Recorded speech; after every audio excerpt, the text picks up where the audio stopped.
If you're thinking of starting a podcast, but you're not quite sure how, then you're in luck. In today's video, we're going to be covering everything you need to get started. Hey guys, I'm Andrew, host of the Acoustic Cinema Podcast on Loudstone TV. In today's video, I'll walk you through my current podcast setup for 2021, everything from the equipment I'm using to my favorite software. I'll even talk about some things to consider when choosing equipment for your own podcast setup. If you find the information in this video useful or you want to see more like it, hit that thumbs up button and consider subscribing. Let's jump in. Over the last year, the podcast industry has boomed. By 2025, 144 million people will listen to podcasts each month.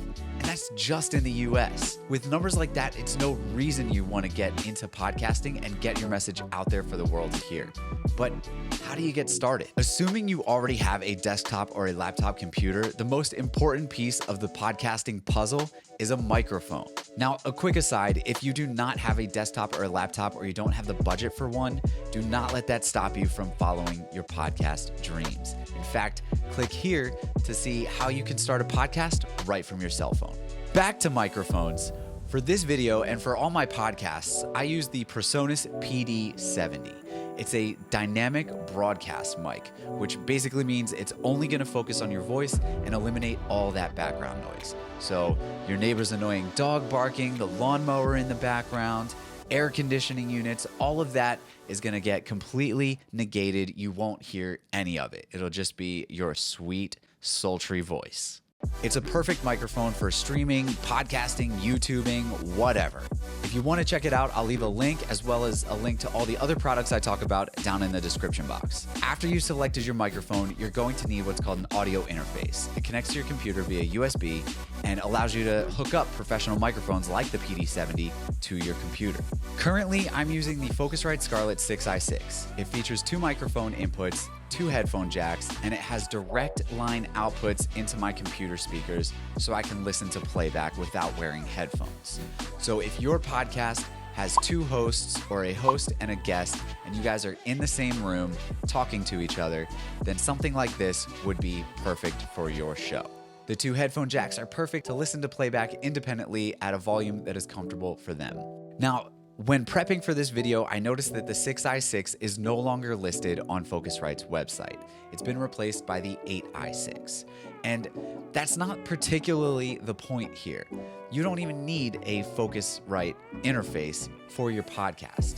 All you need is to make sure you have the right number of inputs for however many hosts or guests you're going to be having on your show at any given point in time. So if you're a solo host that wants to interview 2 guests at a time, make sure you have enough inputs for 3 microphones.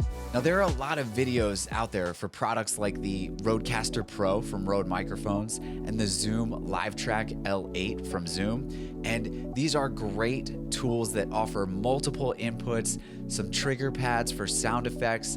And I think these devices are great if you're doing a live podcast or streaming. They're made by quality, trusted companies with quality parts, but I don't ever have the need for all the bells and whistles that come with it, so this little setup is perfect for me and my needs. It may be different for you. All right, so you've got your microphone and your interface all set up. Now what?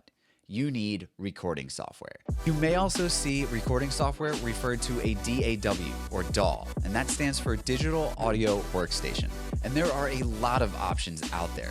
You have free versions like Audacity and GarageBand if you're on Mac. My personal favorite is Studio One from PreSonus. I've been using this exclusively since 2014 for everything from music production to podcasting and even my videos. I think it's a great user interface. It's very simple, it's very easy to understand, and it's just as powerful as some of those industry standard programs like Pro Tools and Ableton, with a lot less confusion happening. Studio One comes with a number of plugins like compression and EQ that can really help you dial in the sound of your podcast. And the built-in digital mixer really helps you get a clean, consistent sound all the way through. One of the cool features I like is that once you find that sound and those plugins that work best for you and your voice, you can save that as a template within Studio One so that the next time you go to record a session, you can just upload that template and hit record. I could sit here and talk about Studio One all day long, but this is a video about you and your podcast journey. If you'd like to see how I use Studio One to edit my podcasts and record my podcasts, let me know in the comment section down below. But there you have it. Those are the three main components for every podcast setup: a microphone, an audio interface, and recording software. And of course, don't forget all the appropriate cables to make sure you're connected. I hope you guys enjoyed today's video. Don't forget to subscribe for more.